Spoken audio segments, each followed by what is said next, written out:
Di antara keyakinan mereka tentang tanah tersebut, ya, tentang keutamaan sujud di atas tanah tersebut. Jadi mereka itu kalau lagi ziarah, mereka bawa pulang lempengan-lempengan yang terbuat dari tanah tersebut. Ya, tanahnya kan luas tadi, 24 km ke utara, 24 km ke selatan, ke timur dan barat. Dibuatlah lempengan-lempengan ini di mana-mana. Ya. Di tanah air kita, di Madinah juga mereka bawa. Waktu saya ke Melbourne, ke Australia juga, orang-orang sana juga ada seperti itu. Jadi ini tanah yang, karena sujud ini pahalanya besar, ya. Pahalanya besar. Maka mereka bawa di sini. Pahalanya besar, mereka bawa. Dan kadang mereka jahitkan di sajadah mereka. Di sajadah, di tempat sujud sudah dijahitin apa? Tanah tersebut, sehingga kalau mereka sujud pas di tanah tersebut. Tanah tersebut. Bahkan pernah saya lihat di sini, mereka datang sholat, kemudian mereka meletakkan tanah di depan mereka, lempengan tersebut. Mereka Allahu Akbar. Waktu mereka sujud ada orang iseng ditendang itu tanah. Dia cari. Ini pasti mahasiswa kali. Biasanya iseng. Ini saya lihat sendiri. Dan saya lihat yang aneh, paling aneh, ada orang di antara mereka sholat di samping saya. Sholat di samping saya, ya. Kemudian dia sholatnya sambil duduk. Subhanallah, canggih dia sholat seperti kita. Kalau dia, mereka Allahu Akbar gini, kalau kita kan Allah. Sampailah pada ruku dia gini, turun sujud. Saya pada sujud, waduh gimana sujud ini? Tanahnya di, akhirnya apa? Waktu dia mau sujud, dia duduk saja biasa, tanahnya yang disujud, ditempel, tanahnya tempel sini. Pintar kan, daripada capek begini, tanahnya yang diangkat. Paham? Ini orang ini canggih kata saya. Pintar. Daripada dia capek tunduk, mending tanahnya yang diangkat. Allahu Akbar, subhanallah ala bihamdi, subhanallah ala bihamdi. Enggak tahu apa mereka baca. Sini orang masya Allah kata saya. Mereka mensucikan tanah ini. Kalau mereka masuk WC, mereka enggak berani bawa masuk tanah ini. Tanah suci. Mereka taruh di luar seperti Quran. Hah? Ya, terus orang-orang sebelum cucu Nabi meninggal dunia, Abu Bakar, Umar, sahabat ribuan, enggak ada yang kenal tanah ini. Ini agama dari mana seperti ini? Terus bukankah dalam hadis Rasulullah SAW bersabda, "Umirtu an asjuda ala sab'ati a'zum." Aku diperintahkan oleh Allah untuk sujud di atas 7 tulang. Jidat dengan hidung 1, ya. Kemudian 2 telapak tangan, ya. 2 lutut sama 2 apa? Kaki. Jadi harusnya kalau mau sujud, bukan tanahnya di sini aja. Tanahnya 7 sekalian, crek gitu kan. Iya kan? Harusnya begitu, karena kita diperintahkan sujud di atas 7 tulang. Jadi ada di lutut juga dipasang tanah, kemudian dipasang tanah, harusnya demikian.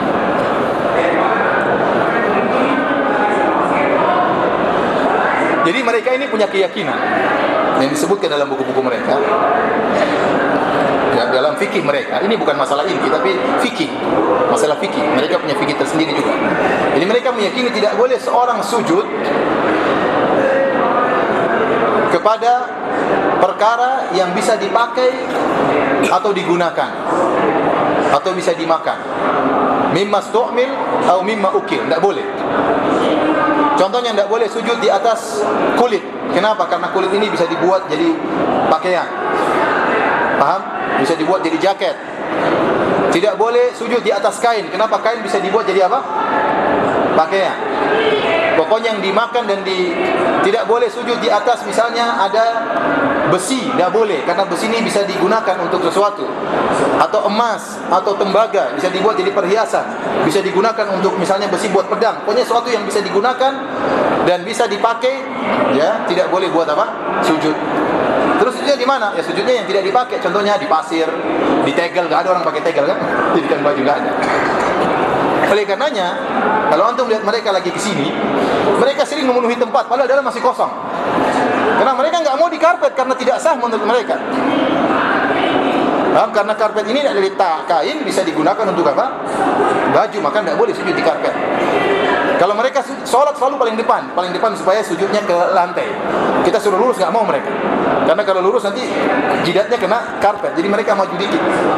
Kadang bikin jengkel karena saf nggak mau lurus, dia mau bikin saf sendiri. Supaya apa? Supaya jidatnya bisa kena apa? Kena lantai. Jadi orang datang kelihatan sudah ramai, mereka penuhi jalan, ternyata jalan masih kosong. Kenapa? Tadi keyakinan mereka. Namun dalam fikih mereka, jadi kata mereka, kenapa tidak boleh sujud di atas yang dipakai dan yang digunakan, kata mereka bahwasanya manusia ini abidu ma yakulun wa abidu ma yastakhdimun. Karena manusia adalah hamba-hamba makanan mereka dan hamba-hamba yang mereka gunakan. Manusia itu penyembah mobil, penyembah makanan, itu menurut mereka. Jadi kalau mereka sujud di atas karpet, nggak ada tawaduknya, kurang tawaduk. Kenapa? Karena karpet mengingatkan baju. Emang waktu antum sujud, antum ingat baju? Enggak kan? Ya, sujud di tanah, sujud di mana, nggak ada urusan. Kita ingat Allah Subhanahu Wa Taala. Ya. Jadi mereka mengatakan kalau sujud di tanah maka atau di tegel atau di mana, ya maka lebih afdal dan lebih tawaduk kepada Allah Subhanahu Wa Taala. Namun mereka punya fikih, ya.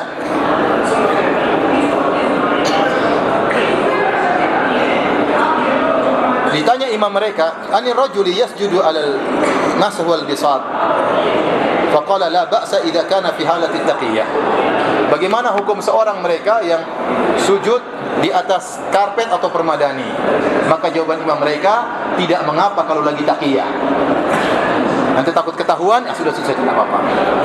Jadi mereka punya akidah yang berbahaya, itu akidah suka bohong. Ya, namanya mereka namakan apa? Taqiyah. Maka kalau kita tanya kamu begini, oh enggak benar. Oh enggak benar. Sekarang waktu mereka wukuf di tanah Karbala, akhirnya ketahuan, akhirnya mereka malu, kata mereka itu bukan haji kok, itu ziarah. Ya sama, ziarahnya 1 kali lipat pahalanya daripada haji mabrur. Sama aja, ente mau namakan ziarah, itu kamuflase aja, ngeles. Ya. Buktinya mereka berdoa situ, ente mau namakan ziarah tapi ente wukuf di situ. Di hari yang sama pada tanggal 9 Dzulhijjah. Cuma mereka karena terlanjur malu, mereka ngeles, kata mereka itu namanya bukan haji, itu namanya bukan wukuf tapi namanya apa?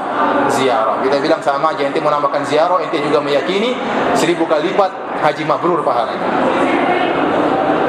Jadi kalau mereka melakukan tadi penipuan ini, mereka meyakini akan wajibnya hal tersebut, ya. Barang saya melakukannya dapat pahala, ya. Di antaranya kalau kepepet maka boleh mereka melakukan hal demikian. Jadi terkadang mereka sholat di belakang kita seakan-akan jadi makmum, tapi dia niat sholat sendiri. Niatnya sholat apa? Sholat sendiri.